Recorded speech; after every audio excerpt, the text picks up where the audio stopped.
ទុំសៅក្នុងទន្លេជ្រៅតាមទឹកហូរទៅហូរទៅហូរទៅហូរមិនត្រ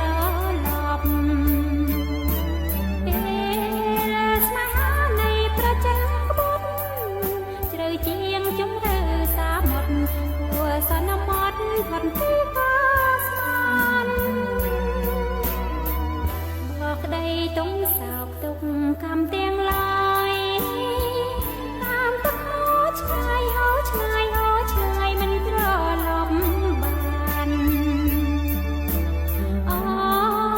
ទន្លេសោមជ្រេញច្រាំ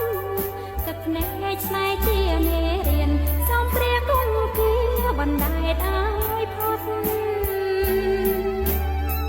សូមក្តីទុកព្រួយ